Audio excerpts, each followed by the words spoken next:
Hello guys, আমি কতবার যে স্মার্ট বাজারের ভিডিও আপলোড করব আমি নিজেও জানি না। আমার শর্টসগুলো মনে হয় স্মার্ট বাজারের ভিডিওতেই ভরে যাবে। তো আজকেও চলে গেছিলাম আমরা সবাই মিলে, মা, আমার দুটো জেঠিমা আর আমার দুটো দিদি। তো আজকে আর সেরকম কিছু কিনিনি, তো দেখায়ও নি। আর জানি তোমরা দেখে বোরই হবে।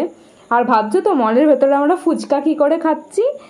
তো আমরা যখন থার্ড ফ্লোরে জামা কাপড়ের কালেকশন দেখতে গেছিলাম তখন দেখলাম ফ্রিতে ফুচকা খাওয়াচ্ছিলো, কিন্তু সব শেষ হয়ে গেছিলো। আর ওখানে যারা অ্যারেঞ্জ করেছিল তাদেরকে পাবলিক ফুচকা খাচ্ছে সেটার পিক তুলতে হতো, কিন্তু ওরা সেটা তুলতে ভুলে গেছে আর ফুচকাও শেষ হয়ে গেছে।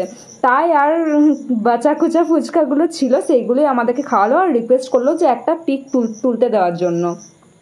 তো যেহেতু আমরা ওদেরকে দরকারের সময় হেল্প করলাম তাই ওরা আমাদেরকে দুটো ম্যাগি গিফট করলো। আর পরে কিন্তু ফুচকা আমাদেরকে এনে আরও চুরমুড়ো বানিয়ে দিয়েছিলো, যেটা খুব সুন্দর ছিল খেতে। ফ্রি জিনিস কার না ভালো লাগে বলো।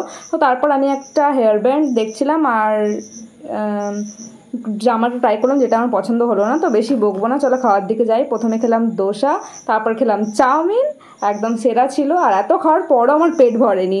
আবার নিয়ে নিলাম চিকেন রোল। তো চিকেন রোলটা কিন্তু খুব ভালো ছিল খেতে। আর ধোসার সঙ্গে প্রথমবার আমি পুদিনা নয় গ্রিন চাটনিটা খেলাম, আমার খুবই ভালো লাগলো খেতে। তো চলো আজকের জন্য এতটুকুই। সাবস্ক্রাইব করে দিও আমার চ্যানেলটা। বাই।